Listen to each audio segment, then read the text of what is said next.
सभी धर्मों के लोगों को यहाँ पर स्वतंत्रता पूर्वक अपने धर्म के अनुसार जो है जीवन पद्धति में रहने की पूरी इजाज़त है।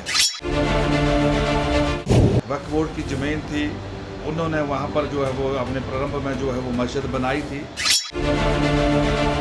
मस्जिद की जो अनुमति थी वो 2 मंजिल तक थी।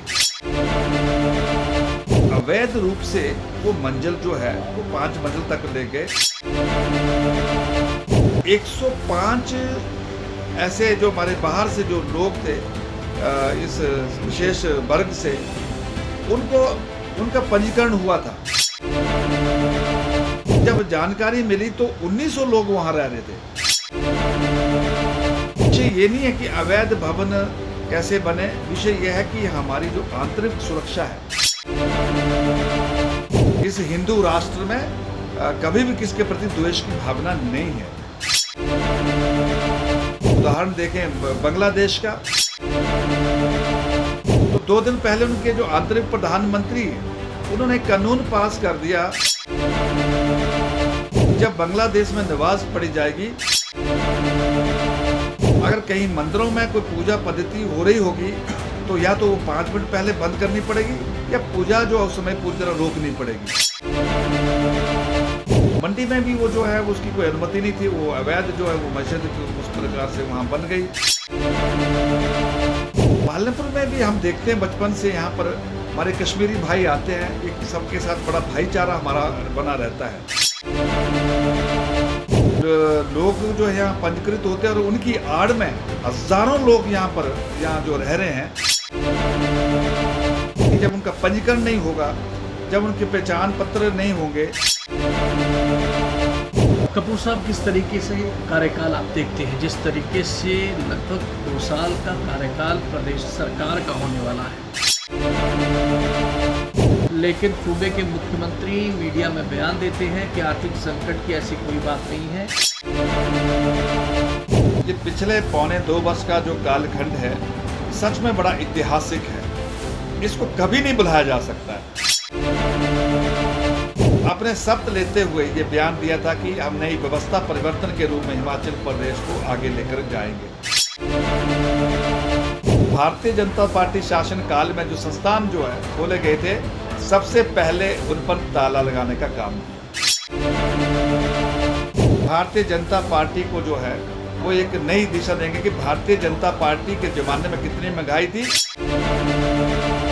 कि आते ही उन्होंने 7 रुपए जो डीजल बढ़ाने का काम किया, और आप समझ सकते हैं इससे महंगाई बढ़ी या कम हुई। हमने कभी नहीं सुना कि आटा और चावल का भाव भी उसमें बढ़ोतरी होती है। राशन के उन दुकानों में भी आटे और चावल के मूल्य बढ़े। तेल और दालों के तो बड़े, उसमें तो चर्चा करना व्यर्थ है। आज हम देख रहे हैं कि सीमेंट के दाम कहां पहुंच गए। 1 महीने में कितने बढ़े और 1 साल में कितने बढ़े। एक टिपर कितने में आता था? 6000 में, आज वो 12000 से चला गया। एक परिवार की किसी बहन को हम पेंशन देंगे, उसमें भी एक परिवार की बहन को नहीं दे पाएंगे, उनके पास देने के लिए है कुछ नहीं। अगले जो 3 महीने हैं, इसमें हिमाचल प्रदेश की सरकार की असली तस्वीर जो जनता के सामने आ जाएगी। मुख्यमंत्री खुद ये कहते हैं कि प्रदेश सरकार को केंद्र सरकार से कुछ भी सहयोग नहीं मिल रहा। जो सहयोग की आवश्यकता थी वो केंद्र सरकार इसलिए नहीं दे रही क्योंकि प्रदेश में कांग्रेस की सरकार है। नमस्कार, आप देख रहे हैं हिमाचल 24/7 का ये विशेष कार्यक्रम, और इस विशेष कार्यक्रम में विशेष अतिथि हमारे साथ जुड़ चुके हैं। भारतीय जनता पार्टी प्रदेश महामंत्री त्रिलोक कपूर, वरिष्ठ नेता भारतीय जनता पार्टी के। और सर, पहले तो बहुत बहुत स्वागत, अभिनंदन आपका। धन्यवाद प्रदीप जी। सर, किस तरीके से आप ये सब देखते हैं जो सेवा पखवाड़ा का प्रदेश संयोजक आपको जो है वो बनाया गया है? सबसे पहले इस पर आपसे पूछना चाहूँगा, क्या कुछ कहना चाहेंगे इस पर आप? प्रदीप जी, भारतीय जनता पार्टी सेवा पखवाड़े के कार्यक्रम को हर वर्ष मनाती चली आ रही है।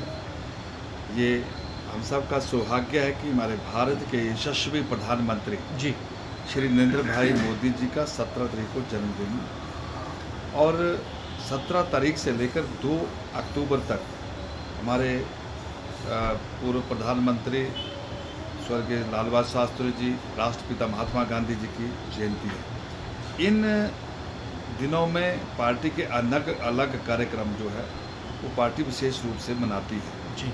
माननीय प्रधानमंत्री जी के जन्मदिन के अवसर पर भारतीय जनता पार्टी युवा मोर्चा के द्वारा जी जिला स्तर पर जो है वो ब्लड डोनेशन कैंप लगाती है और लगातार 2-3 दिन इस प्रकार के कार्यक्रम चलते हैं जी।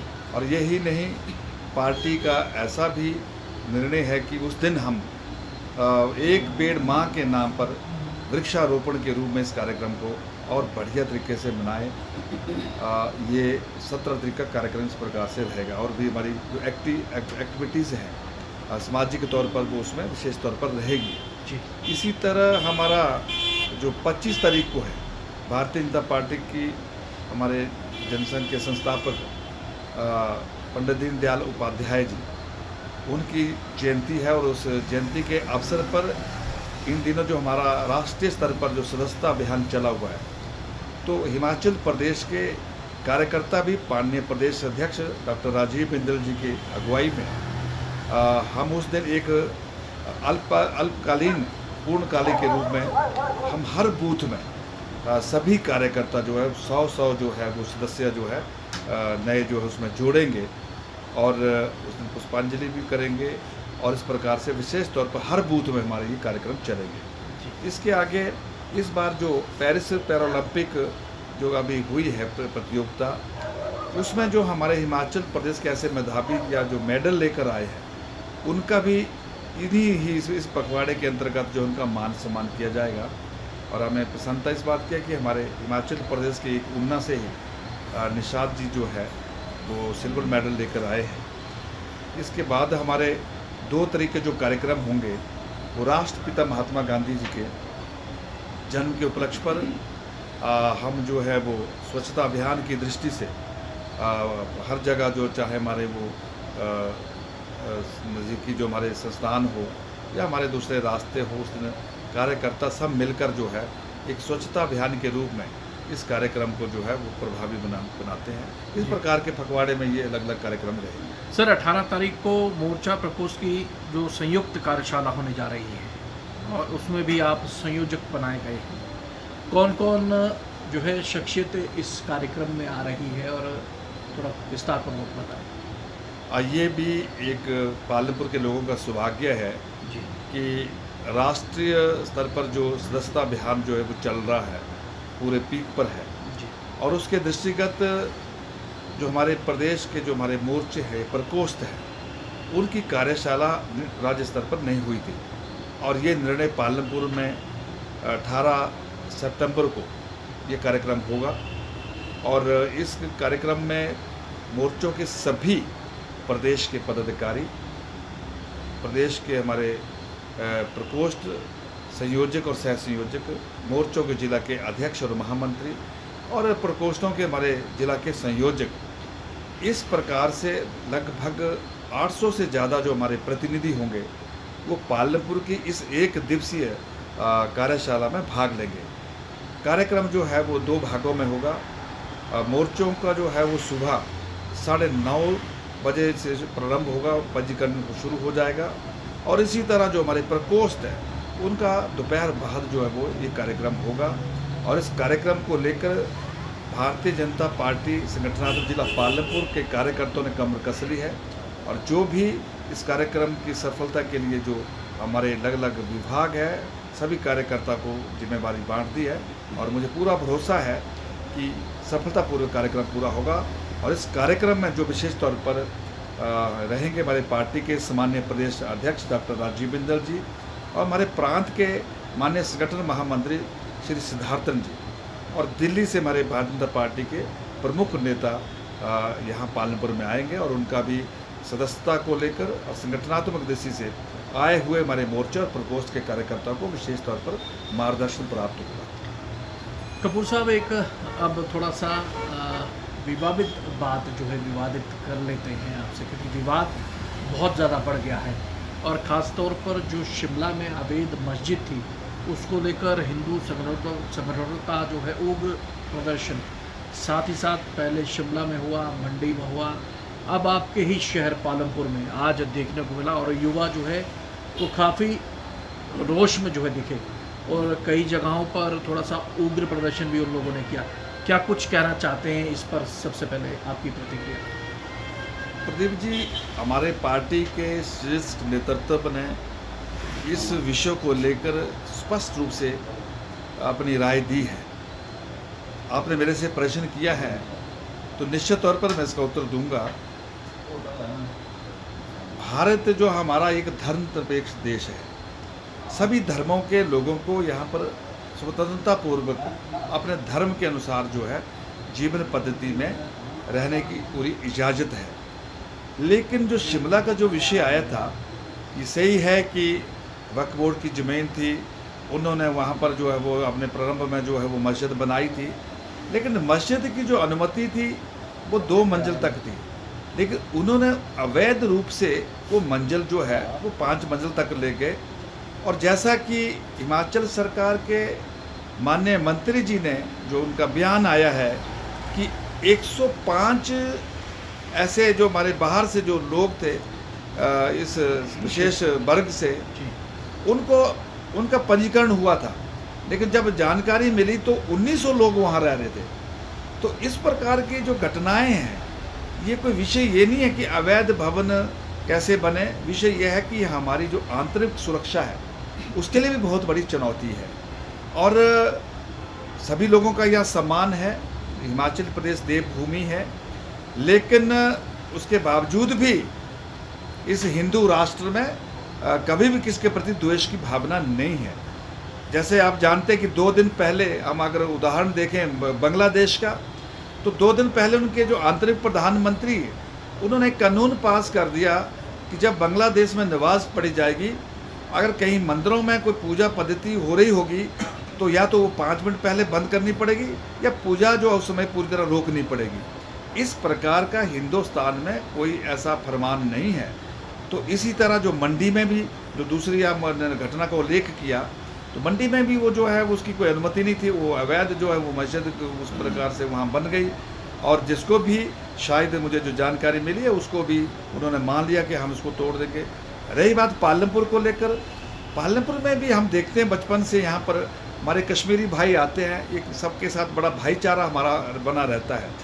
लेकिन यहाँ भी जो इस प्रकार की जानकारियाँ प्राप्त हो रही है कि कुछ लोग जो है यहाँ पंजीकृत होते हैं और उनकी आड़ में हज़ारों लोग यहाँ जो रह रहे हैं। तो ये प्रश्न ये नहीं है कि इतने लोग क्यों रह रहे, प्रश्न ये है कि जब उनका पंजीकरण नहीं होगा, जब उनके पहचान पत्र नहीं होंगे, तो ये निश्चित तौर पर हमारी सुरक्षा के लिए भी बहुत बड़ी एक चुनौती है। और प्रशासन को और सरकार को इस विषय को बड़ी संवेदनशीलता के साथ देखना चाहिए, ना कि कोई विषय राजनीतिक चश्मे से। कपूर साहब, किस तरीके से कार्यकाल आप देखते हैं? जिस तरीके से लगभग 2 साल का कार्यकाल प्रदेश सरकार का होने वाला है, प्रदेश और सूबे के मुख्यमंत्री खुद ये कहते हैं कि आर्थिक संकट नहीं। आपकी भारतीय जनता पार्टी के नेता, बहुत सारे नेता, कुछ नेता नहीं, बहुत सारे नेता ये कहते हैं कि आर्थिक संकट हिमाचल प्रदेश पे आ गया है, लेकिन सूबे के मुख्यमंत्री मीडिया में बयान देते हैं कि आर्थिक संकट की ऐसी कोई बात नहीं है, व्यवस्थित ढंग से हर चीज़ को वो सही तरीके से चलाने जा रहे हैं और वो जो है वो भारतीय जनता पार्टी को रास नहीं आ रहा है। क्या कुछ कहेंगे? प्रदीप जी, सबसे पहले आपने ये प्रश्न किया है कि इस कार्यकाल को कांग्रेस के जो 2 वर्ष का है इसको कैसे देखते हैं।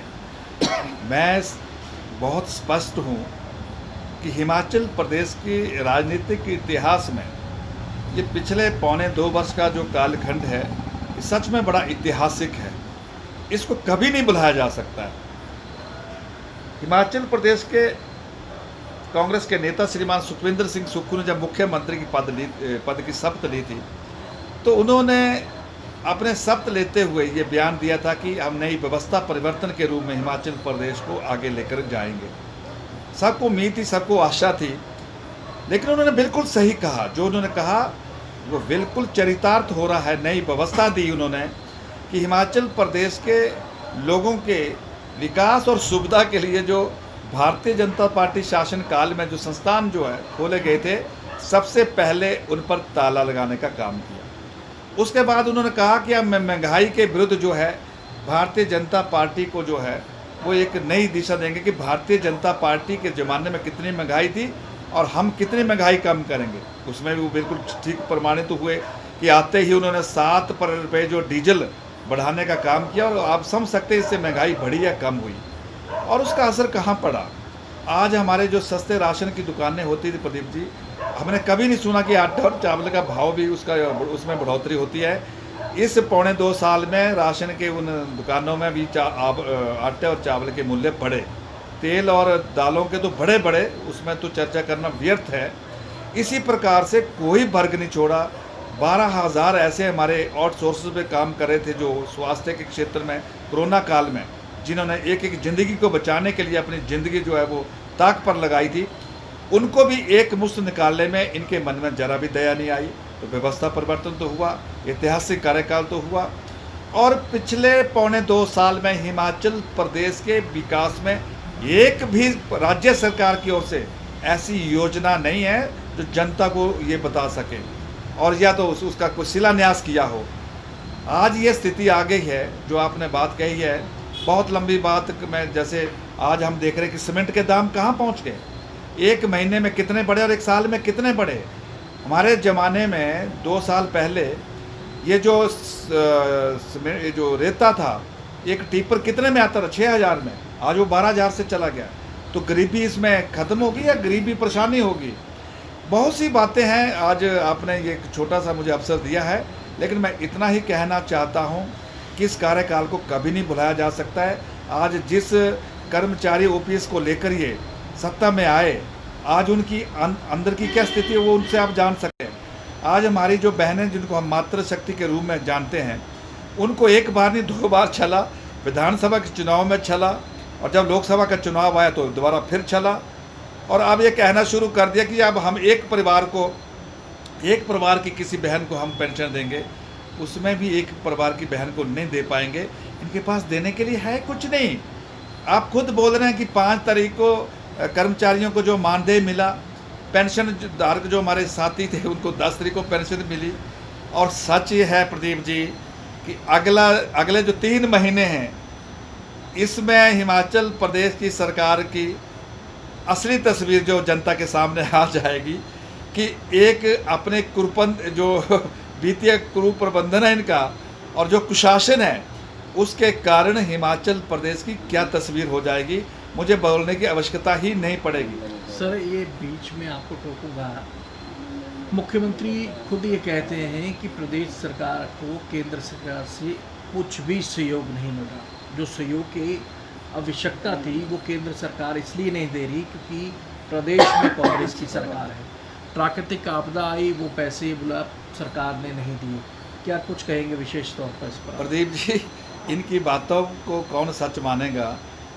इन्होंने जो बोलना वो बोलना है, लेकिन हिमाचल की जनता जानती है कि आज हिमाचल प्रदेश को जो जितनी भी योजनाएं मिल रही है, 11,000 करोड़ रुपए जो हिमाचल प्रदेश की ऐसी योजनाएं केंद्र से जुड़ी हुई होती है, चाहे वो उनके अपने अंदर के जो ऐसे रेवेन्यू के जो डेफिसिट जो उनके होते हैं, या हमारे जो NDRF या SDRF या डिजास्टर रिलीफ के जो विषय होते हैं, वो सारे उस पैसे से चल रहे हैं। और ये जो टोपी गमा रहे हैं, ये हिमाचल प्रदेश के जो सरकार के लोग हैं, ये केंद्र से जो पैसा आ रहा है, किसी भी रूप में आ रहा है, उससे टोपी घुमा रहे हैं, लेकिन टोपी ज़्यादा समय तक नहीं घुमा पाएंगे। एक्चुअली वास्तव में इनसे ये पूछने के लिए कोई मुझे समझ नहीं आ रही है, कोई क्यों नहीं पूछता इनका कांग्रेस का कोई नेता कि असंवैधानिक रूप से आधी दर्जन मुखिया संसदीय सचिव बनाने की आवश्यकता क्या थी? संवैधानिक तौर पर हिमाचल प्रदेश का मंत्रिमंडल का साइज क्या होगा, ये बिल्कुल स्पष्ट है। लेकिन अपनी कुर्सी को बचाने के लिए जो ये गलत निर्णय हुआ और उस पर कितना हिमाचल प्रदेश के लोगों पर आर्थिक बोझ पड़ रहा है, ये हिमाचल जानता है। एक छोटे से प्रदेश में 1 दर्जन से ज़्यादा दिल्ली से शिमला और चंडीगढ़ तक जो सलाहकार की बटालियन खड़ी कर दी है, उसकी क्या आवश्यकता थी? और यही नहीं, आप लोगों ने खूब मीडिया में उसको दिखाया भी कि जिस इनके मित्र की 30,000 की एक सैलरी मानदेय था। ऐसी स्थिति में सीधा 1 लाख बढ़ाना, क्या अर्थ था इसका? ये जो आरोप लगते हैं इन पर, वो बिल्कुल सही चरितार्थ हो रहा है कि ये मित्रों की सरकार है, मित्रों को खुश करने की सरकार है। और ज़्यादा मैं ये कह सकता हूँ, आर्थिक रूप से जो हिमाचल प्रदेश की जो स्थिति बन रही है, ये धारा 360 हमने पढ़ा उसको कि उसका उपयोग कब होता है। ये लगता है कि हिमाचल प्रदेश इतिहास नहीं रच दे। आने वाले 3 महीने में हालत ख़राब है। आज हिमाचल के मुख्यमंत्री जी कहते हैं कि कोई आर्थिक संकट नहीं है। अगर आर्थिक संकट नहीं तो बताएं किस योजना को लेकर वो हिमाचल की जनता के बीच में जा रहे हैं। मैंने कभी मुख्यमंत्री का एक शेड्यूल टूर प्रोग्राम नहीं पढ़ा अभी तक कि मुख्यमंत्री जिला के प्रवास पर गए, कहीं उनके शिलान्यास हो रहे हैं, उद्घाटन हो रहे हैं। मुख्यमंत्री जी कर्मचारियों की सैलरी को कैसे उनको दिया जाए इसके जुगाड़ में लगे, उनका प्रशासन भी इसमें लगा हुआ है। ये सच है। वास्तव में ये अनुभवहीनता का एक कारण भी है। ये वित्तीय कुप्रबंधन तो है ही, ये जो मैं कह रहा हूँ अनुभवहीनता। हमारे हिमाचल प्रदेश में 5 साल भारतीय जनता पार्टी की सरकार थी। कोरोना सबसे बड़ी एक समस्या थी, उसके बावजूद कर्मचारी भाइयों की एक दिन भी सैलरी नहीं रुकी, ना पेंशन धारकों की सैलरी रुकी। यही मैं कह रहा हूँ कि पिछले भारतीय जनता पार्टी के शासन में प्रदीप जी जो काम हुए, एक से एक निर्णय हुए, और उसके लिए भारतीय जनता पार्टी की सरकार के जो हमारे माननीय उस समय के मुख्यमंत्री या उनके जो साथी वो बधाई के पात्र हैं। लेकिन मैं आज इतना कहना चाहता हूँ कि कांग्रेस पार्टी अपने दम पर, अपने बोझ पर ये कभी भी आर्थिक इसमें जो है चपेट में आएगी। और हिमाचल प्रदेश में मैं तो ये कह रहा हूँ, लोगों को विश्वास नहीं होता होगा, ये सरकार कभी भी जो है उस सत्ता से बाहर हो जाएगी। और मुझे ये लगता है कि जो भी अगला कोई इस प्रदेश को संभालने वाला जो व्यक्ति होगा, उसको भी बहुत पसीना बहाना पड़ेगा। हिमाचल की तस्वीर ही बिगाड़ कर रख दी है। कपूर साहब, मैं थोड़ा सा बता दूं, 1 लाख करोड़ के ऊपर जो कर्ज है वो होने वाला है। ये दिसंबर तक शायद वो हो जाए। तो आपको लगता है जो अगली सरकार आएगी, आप भी राजनीति से संबंध रखते हैं कि विशेष पार्टी से आप भी जुड़े हैं, लेकिन एक जहन में एक ख्याल आया, पार्टी चाहे जो आए, अगली पार्टी हिमाचल प्रदेश में जो भी आएगी उसको वाकई में आर्थिक वित्तीय स्थिति से इसलिए जूझना पड़ेगा। 1 लाख करोड़ से ऊपर का कर्ज हो जाएगा और ऐसे संसाधन हिमाचल प्रदेश के पास नहीं है जिससे वो उबर पाए। ये बहुत बड़ी एक चुनौती हो जाएगी आने वाले समय में प्रदीप जी। इन लोगों ने सत्ता के खातिर ऐसी झूठी गारंटियों का जाल बुना। आज ना वो गारंटियाँ पूरी हो रही है, ना प्रदेश चल रहा है। और ये जो लोन का जो आपने विषय रखा, 1.5 साल में 30,000 लोन लेना हिमाचल प्रदेश के लिए, सारे रिकॉर्ड तोड़ दिए हैं। मुझे नहीं लगता किसी स्टेट में इतनी अल्प समय में किसी सरकार ने इतना बड़ा लोन लिया हो। और जिन राज्यों ने अगर लोन लिए भी होंगे तो उनके अपने जो है संसाधन भी है, अपनी आय भी है। हिमाचल प्रदेश के पास अपनी कोई आय नहीं है। और हिमाचल प्रदेश एवरेज में, प्रतिशत में सबसे बड़ा कर्मचारी बहुल राज्य भी है। और जिस प्रकार से इन्होंने कर्मचारियों को छला है, ये आने वाले समय में जो भी इस प्रदेश का नेतृत्व करेगा आसान नहीं होगा।